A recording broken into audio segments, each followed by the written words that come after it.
We're going to be talking about an incredible tip that we've been using in our relationship. And it's something that we've danced around in so many other episodes about how to improve your relationship. But I really think that if you tune in, this tip could really transform the connection that you're having with your partner. Welcome to Thriving Launch with Luis Congdon and Kamala Chambers, the show for heart-centered entrepreneurs who want it all. 5 days a week, we bring you different segments to inspire you to live a life of freedom. We interview the leading experts in the field of business, health, and love. Be sure to check out Training Tuesdays, where we give you a clear action plan to grow your own business. How would you like to be able to interview world-class experts, sit down and have chats with people like Jack Canfield, Marianne Williamson, Robert Kiyosaki, Tim Ferriss, you name it? Would you love to interview other people that you really admire and consider to be your heroes? Well, we've created a course for you that teaches you how to podcast, how to set it all up, and how to get going so that you can really have a successful show and you can do it properly. Over at thrivinglaunch.com, we have a podcasting course, and it's there for you, waiting for you to snatch it up. So head on over to thrivinglaunch.com and let me teach you how to podcast the right way. Kamala had this great idea. Why don't you tell them about the great idea that you had? Because it was yours, really. Well, I said, I got an idea. How about we turn off our computers after 8 p.m.? And Luis was a little resistant at first, but you came around and... Yeah, I'm kind of attached to my phone and checking Facebook messages and emails and... We own our own businesses too, so we're on the computer all the time. Yeah, so she had this great idea and said, let's get off media at a certain time of day. And then typical me, I was like, no, I don't really think it's that. I'm not really sure about that idea. I think we're doing fine. And something like 2 weeks later, and if you're in a relationship, you can probably relate with this. Is about 2 weeks later, I came and I said, hey, Kamala, I have this great idea. Let's have media free time. And I think she kind of rolled her eyes a little bit and said, that's a great idea, Luis. And let me feel like the man of the idea. But so anyways, we turned off everything at 8 p.m. We played some music, kind of just dimmed the lights and hung out and chatted for a while. And it was really incredible. Yeah, so those nights, there is a lot of opportunities that open up for us. We get to know each other in other ways. Sometimes we dance in our living rooms. Sometimes we massage each other's feet. And, or we even read each other books. So there's a lot of different things you can do on your media-free nights. Creativity really opens up, and one of the biggest complaints that couples have is that there isn't enough connection, and that's really where the idea came from for you, right? Is let's have more time connecting. Well, yeah, and I wanted to have more sex too, so that was that was a big part of it, because if we're on our computers, that takes into some really essential time that we could be making love. So too, the other thing is I have insomnia, and it's never been this bad. And I think it's because I spent so much time on the computer. I was recently reading that the blue light that is emitted from electronics with screens, so TV, computers, cell phones, tablets, there's this blue light that's emitted, and it actually messes with your circadian rhythm, which is what's responsible for your sleep pattern. And so that was another thing behind it, is like, let's have more time off the electronics so that maybe my sleep would kind of rewire and I would sleep better and actually fall asleep when we both lay down, instead of like me getting up an hour later and deciding to get back on my computer or going to read a book or something like that.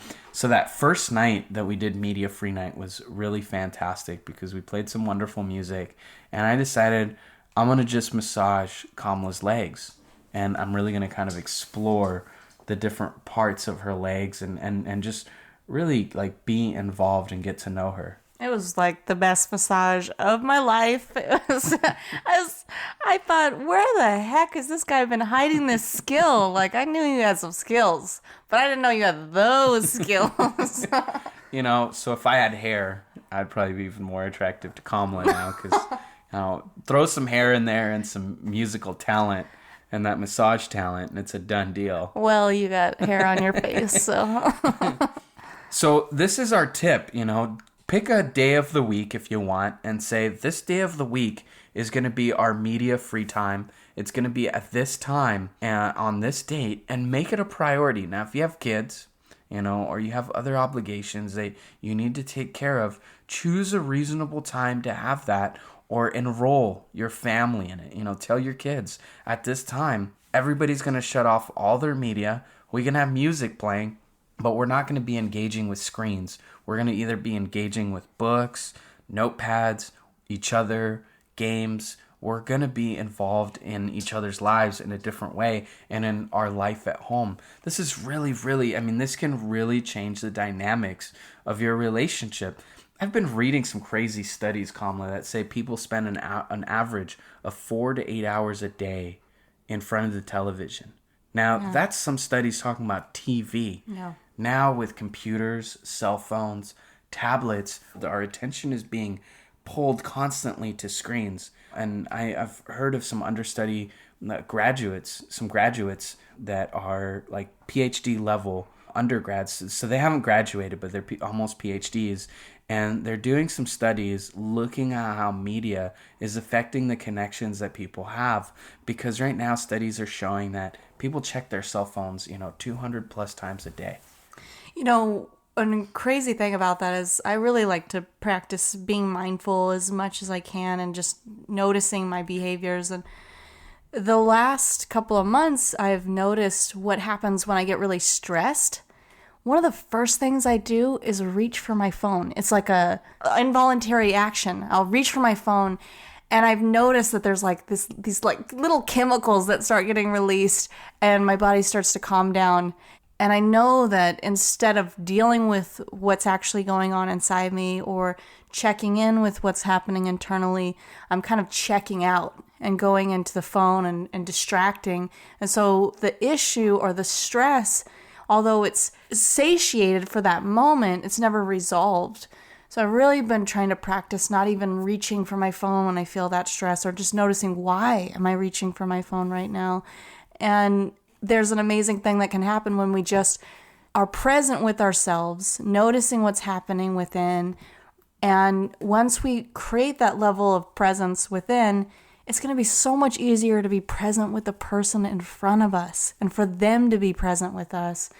There's so much stimulation and sensory bombardment in our world today. There really is. There's so much of it. And this is something that I struggle with, is taking a time out of my day to, either just close my eyes and relax, or to go walk in nature, or to pray or meditate, something that just kind of shuts me off from being bombarded. Even my time at the gym is like a crazy bombardment, because there's big screens, there's my headphones. I love the gym and I need it, but even that time is full of my attention being pulled. So, if you're just tuning in, want to remind you that we are talking about one of the top ways to create that connection and get your relationship back on track so you and your partner are connected. But let's go back to that media-free night. What other kinds of tips can we give around that, Kamala? Yeah, I know that you recommended doing it, scheduling one night. I have a married couple that I think they have a very successful relationship. They have a media-free day on Sundays. No one, their child, them, no one in the house is allowed to use phones, and they just, it's just time for connection. That works really well for them. Other people, no media after a certain time of the evening.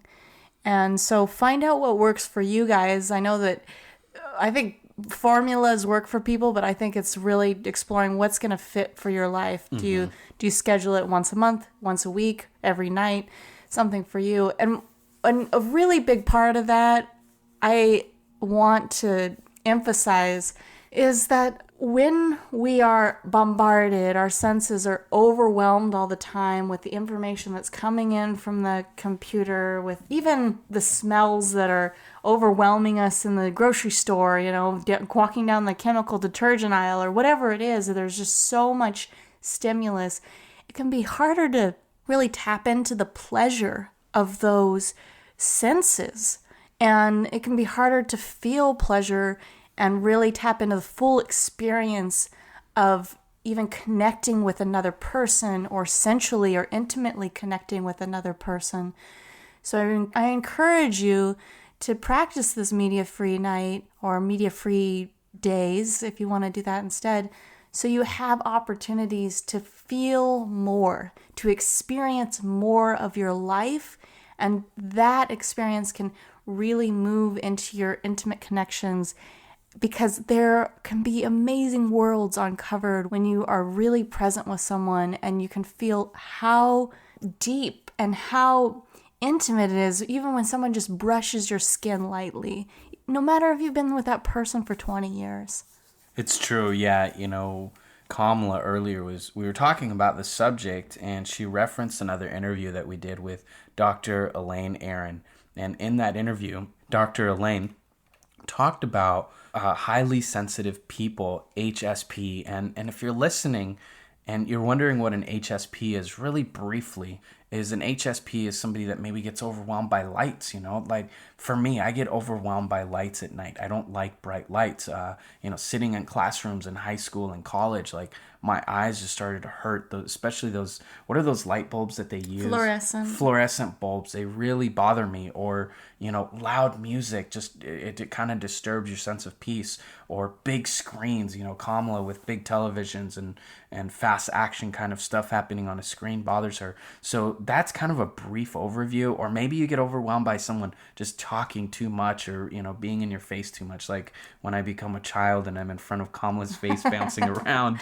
But the idea that Dr. Elaine was talking about is that if you're a highly sensitive person, it's really important for you to find ways and create space in your life where you kind of shut off all those different things and you take control a little bit, and you're able to kind of gather your senses about you. And now, being somebody that went to a school where we practice prayer and meditation was a big part of my life when I lived in the yogic ashram. And before that, prayer was a big life when I wanted to become a Christian monk. And what I noticed that those practices did the most for me is it made me really focus and slow down. And I had to be focused on one thing, and in studying like high performers, that's one of the biggest similarities that they have, is they find a way to kind of focus on one thing and give their full attention to it. In your relationship, if you want to be a big performer, you have to shut stuff off and create some time where you're just going to focus on you and your relationship, whether it's with your child or your family as a whole. But even then, you have to take some time and actually shut everything off and be with you and your spouse or your girlfriend or boyfriend, whatever it might be, but focusing on that relationship. Kamala, do you have any last tips that you have about media-free nights or just slowing down? This experience of shutting off your phone, closing your computer, turning off your television is an invitation. It's an invitation to connect deeper with yourself, to understand what's happening with you on an internal level. It's an invitation to connect deeper with your partner for that connection, that love, that passion, that harmony, that pleasure that you've been wanting. So Luis and I both invite you to find a day to turn off your computer, turn off your devices, find an evening, do it every evening, whatever it works for you and for your partner, to have that space to just be together. You've been listening to the Thriving Launch podcast. For books and resources related to today's episode, make sure to head over to thrivinglaunch.com. We'll see you there. If you've ever had a challenge with sales, then be sure to listen to our next episode with Julie Broad, who's going to help you master sales and do so with ease.